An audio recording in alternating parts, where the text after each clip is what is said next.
Alright, good evening folks, it's Enforcer Matt, and welcome back to another short war video. And today, we're receiving massive news coming out of Chechnya that the notorious Chechen warlord Ramzan Kadyrov is apparently in a coma and is near death. A very big story, by the way, and we have some details about how that came about, as well as what is expected to happen in concern to his health. Some news on that, and also, we're learning that apparently Ukraine has carried out another successful attack on a Russian vessel in the Black Sea, and has destroyed the ship, or at least in part, with a Sea Baby drone, their new prized drone technology that they're using on the Russians. So, let's go ahead and move right into our first news article of the day, and this one is from Anton Gerashenko. And we can see in the post here that it says Kadyrov is reportedly in critical condition, says Andrei Yusov, a representative of Ukrainian Defense Intelligence. It also says that some Russian media informed that Kadyrov is in a coma, and Mr. Yusov said that some of Kadyrov's illnesses have intensified, and that's why he's in critical condition. And he added that this information gets confirmed through various sources, and quote-unquote, he's been sick for a while, and it's about systemic health problems, but he's been in a bad state for the last few days. And here's a picture, by the way, of Kadyrov. He is obviously very swollen here in the face, and he looks like he's in pretty bad shape. He's looked like this for a little while now, but it appears it has suddenly gotten rapidly worse. But one thing I have to note is the circumstances around his hospitalization and coma are somewhat suspicious, because about 2 weeks ago, Kadyrov made a comment saying that he was willing to die for Putin, and that he was willing to basically take on a nerve agent to prove his loyalty to Putin. So, Kadyrov here has been very concerned that he might be next up on the assassination list after Prigozhin, because Putin is obviously worried that he might not have all the loyalty in the world and might turn on him like Prigozhin did in the past. But for right now, that's just speculation, and we'll have to keep an eye on it to see exactly what the true story is, but this is what's officially being said about Kadyrov at the moment. So moving on to our next post of the day, we have one from Clash Report.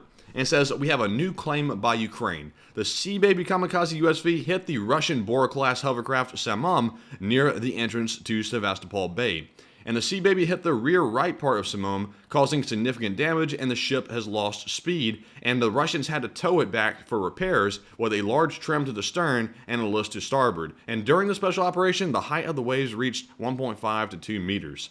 And obviously, if the ship is having to be towed back to harbor, Ukraine has done a number in damaging that vessel. And we've already learned in the past few days that a Russian sub, the Kilo class, has been destroyed. We've also seen the Minsk, which is a landing craft of Russia's. It has also been destroyed. And now it looks like they've also taken out a hovercraft, and they also took out a tuna patrol boat as well. So Ukraine is putting a whopping on Russia's military, and it's really good to see, because so far, the Russians have been using their naval fleet to blockade the Black Sea, and they've been using their fleet to cause havoc in international waters and also around Crimea. So, with these attacks and destruction of these vessels, Ukraine is making a very big difference in this war effort.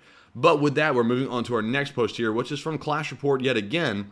And we learn the whereabouts of the Russian General Surovikin. There's been some speculation around what's going to happen to him in the near future. There's some folks saying they want to get rid of him, and also we've seen Surovikin around Moscow. But now we learn that Surovikin, as well as other members of the Russian MOD, are now in Algeria for some reason, and Surovikin is seen in this photo right here on the left trying to read the Quran during a visit to a mosque in Algeria. Even though the guy is an Orthodox Christian. Algeria is the largest buyer of Russian weapons in Africa, and Surovikin's status after his resignation from the post of commander of the Russian Aerospace Forces is currently unknown. And as you can see here, there is Surovikin, by the way, and this is somewhat of a grainy photo, but it doesn't appear he's wearing a military uniform. He's wearing this tan outfit and some tan boots. So, most notably, he is not wearing his military uniform, and we're really not sure of the status of what his position is in the Russian military anymore. But just common sense tells you, since this guy is around a lot of controversy after the Wagner coup occurred, he's not on Putin's good side, because he got removed from all of his posts, that this guy's life might be in danger. He's having to take a flight down to Algeria and a flight back. And Prigozhin took a flight and did not return from that flight. So this guy right here could have his life in danger very shortly, but we'll have to wait and see. And moving on to our next post here, we have one from Politico Europe. And it says, Belarusian President Alexander Lukashenko suggested creating a trilateral partnership between Belarus, Russia, and North Korea during a meeting with the Russian President Vladimir Putin today. And we see here a new alliance trying to form. And right off the bat, you immediately think, North Korea, Russia, and Belarus, those are three losers. And even if you put all those three losers together, you're really not going to get much substance out of that alliance. And generally that is true. However, with North Korea and Russia possibly coming to a secret deal behind the scenes, we still haven't gotten any public confirmation that a deal has been reached between Putin and Kim on weapons and arms deals. There could be more here than we're seeing. So we need to keep an eye on this little alliance that's going on right here. Obviously, the West is very upset about it, and they're taking it very seriously. And I'm pretty confident we're not being told the whole story behind what exactly is going on with these three. Because North Korea, even though it's been sold to us as a very poor and weak country, it seems the West is taking it suddenly very seriously. So we'll have to keep an eye on it. But moving on to our next post here, we have one from Insider Paper. And we learned that Zelensky is to meet the President of the United States at the White House on Thursday. And that is a very big announcement, by the way. We learned about some rumors about it yesterday and last night. So today we get official confirmation of that, as well as some more rumors going around that Zelensky might be coming over to accept a $21 billion aid package on behalf of the United States to Ukraine from the White House. So we'll have to wait and see, like I'm saying on pretty much every story today, what exactly this turns out to be. And Zelensky is not only meeting with the president at the White House, he is also going to attend the UN General Assembly in New York City next week, as well as meeting at the White House. And that is from Euromaidan Press. And we can see here was the prior meeting that Zelensky had in the U.S., which was, I believe, a couple of months back. I can't remember for certain, but he was here before and he even gave a speech in Congress. So good to see Zelensky is coming back, and we're glad to have him. And our next post here is from Ukrainska Pravda in English. And we're learning that Romania is restricting flights on the border with Ukraine even more after that recent Shahed drone crash. And that Shahed drone crash was the third in the series of a few attacks within a week, and obviously has caused a lot of stir within NATO, even though not a real substantive response. NATO simply said they're going to stand in solidarity with Romania instead of doing anything about the attacks. So now we're seeing that Romania is telling the flights, unmanned and manned flights, not to fly anywhere near the Ukraine border to avoid getting shot down. So Romania is now restricting even their own territorial airspace to avoid a confrontation with Russia. So Romania is definitely going out of its way to prevent a conflict, and take that for what you will. I'm not going to say anything more about it. We've talked about that a ton in the last week. And I'm going to leave it up to the viewers what y'all think about that entire situation. But moving on to our next one, we have another post from Euromaidan Press, and it says that Ukraine's security service charges MP with state treason and conducts searches. And this guy's name is Nestor Sufrich, and he is known as one of the most pro-Russian politicians in Ukraine. And according to the investigation, Sufrich cooperated with Volodymyr Sikovich, an FSB agent and former secretary of Ukraine's Defense Council, who fled to Moscow in 2014. Now, I will say right off the bat, Ukraine's justice system is a little bit odd.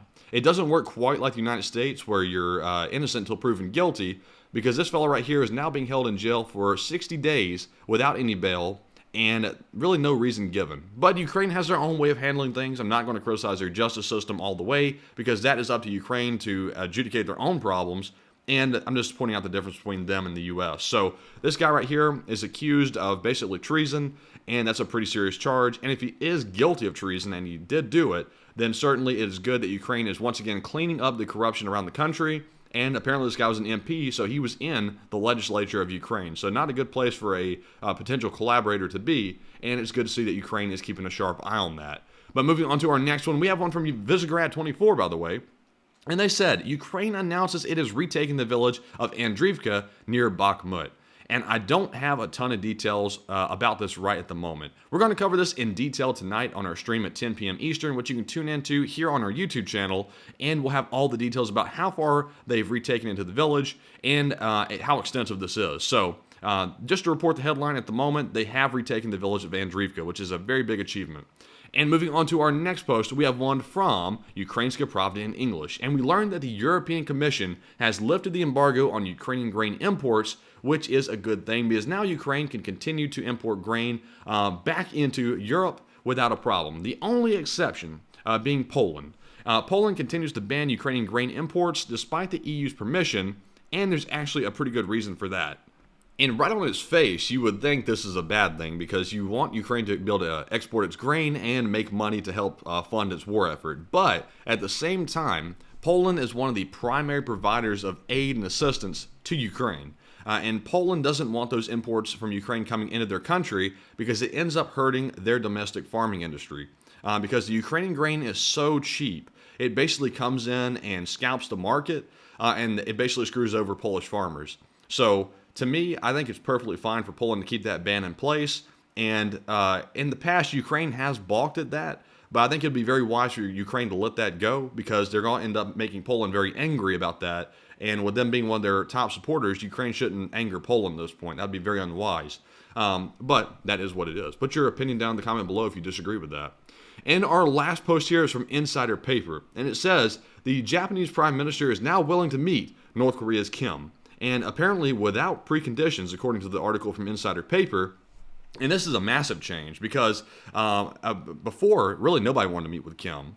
There had been a couple of meetings with Western officials in the past that were pretty historic, but nobody really wants to meet with them because there's really no way to get any leeway with Kim because they are such a hermit kingdom, is the only way I know how to put it, is they're really not willing to give up any of their habits or their communism or anything like that to work with other people. It's a very dictatorial regime, and it's very closed off from the rest of the world. So now that the Japanese Prime Minister is willing to speak with Kim, that suggests that maybe the West is becoming very concerned with what North Korea is doing in relation to Russia and potentially coming to an arms deal.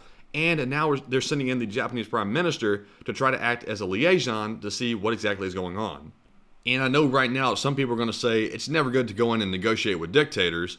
And generally, I would agree with that. However, if there's a good chance that maybe we could calm down North Korea and their government, which I really doubt we can, then maybe it's justified. But, you know, on this one, I'm going to wait for more details to come out to see exactly why they're meeting with Kim, because it does seem a little bit strange right off the bat. But nonetheless, that is our last story of the day. And obviously the biggest story of the day is that Kadyrov story about him apparently in a coma. And we're going to have to keep a sharp eye on the information coming out about that. And we'll have all the rest of the news to cover tonight at 10 p.m. Eastern on our nightly Ukraine War News stream here on YouTube. And also, please press the like button and subscribe as well for regular updates. And peep our Twitter page. Our Twitter handle is @It'sTheEnforcer. And we post updates minute by minute over there. So, thank you all for watching. If you want to support our work, our Patreon link is in the description below. And you can help us keep making videos just like this one. And thank you all for watching, and bye-bye for now.